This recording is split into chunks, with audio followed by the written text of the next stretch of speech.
अब गीता के प्रथम अध्याय में हम उस गहन क्षण पर पहुंचते हैं जहां अर्जुन का मोह और अधिक गहराता है।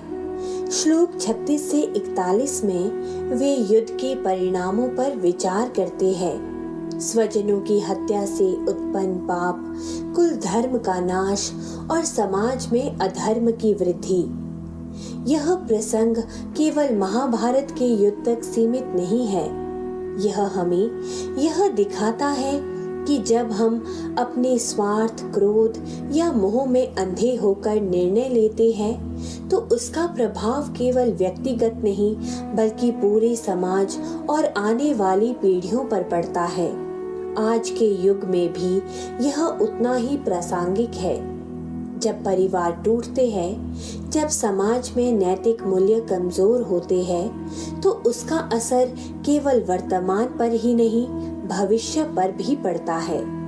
गीता का संदेश यही है कि सच्चा निर्णय वह है जो केवल तत्काल सुख या मोह पर आधारित ना हो, बल्कि संपूर्ण कल्याण और धर्म पर आधारित हो। निहत्य धार्तराष्ट्रन्न का प्रीतिः स्यात् जनार्दन, पापमेवाश्रयेदस्मान् हत्वैतानाततायिनः।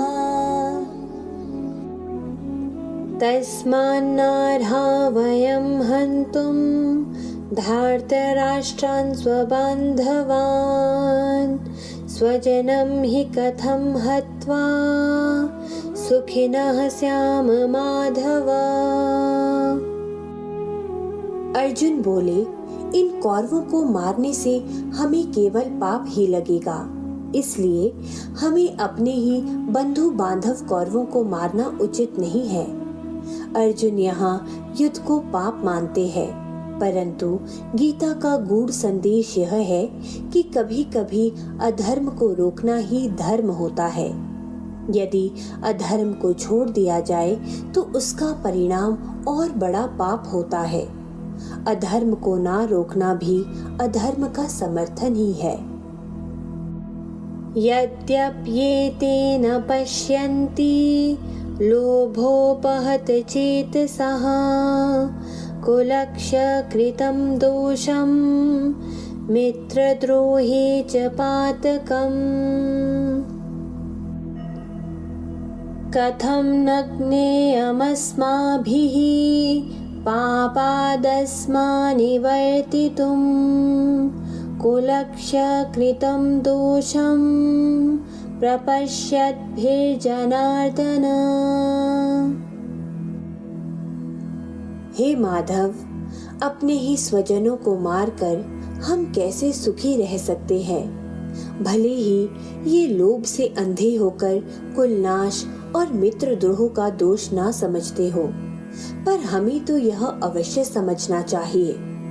अर्जुन यहाँ आत्ममोह और नैतिक द्वंद्व में उलझ जाते हैं। वे सोचते हैं कि यदि दूसरे लोभ से अंधे हो गए हैं तो भी हमें ऐसा नहीं करना चाहिए।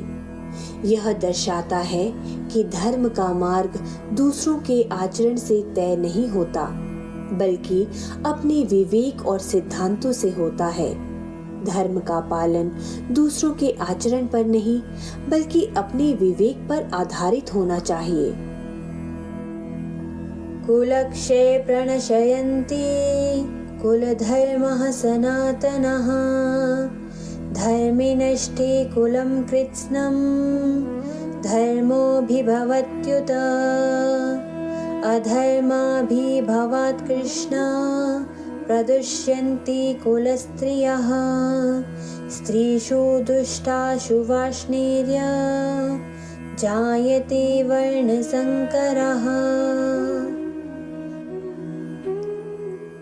कुल के नष्ट होने पर उसके सनातन धर्म भी नष्ट हो जाते हैं। धर्म के नष्ट होने पर अधर्म पूरे कुल पर छा जाता है और अधर्म बढ़ने पर कुल की स्त्रियां दूषित हो जाती है और इससे वर्ण संकर उत्पन्न होता है।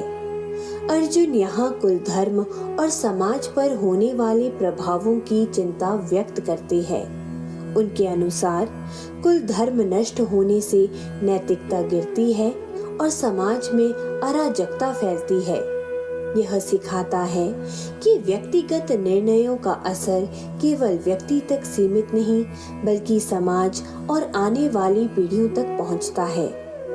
व्यक्तिगत निर्णयों का प्रभाव आने वाली पीढ़ियों तक पड़ता है। श्लोक 36 से 41 हमें यह गहरी शिक्षा देते हैं कि जब हम अपने निर्णय मोह और भावनाओं पर आधारित करते हैं, तो उसका परिणाम केवल हमारे जीवन तक सीमित नहीं रहता, वह पूरे समाज और आने वाली पीढ़ियों को प्रभावित करता है। अर्जुन की आशंका हमें याद दिलाती है कि धर्म का पालन केवल व्यक्तिगत कर्तव्य नहीं, बल्कि सामाजिक जिम्मेदारी भी है।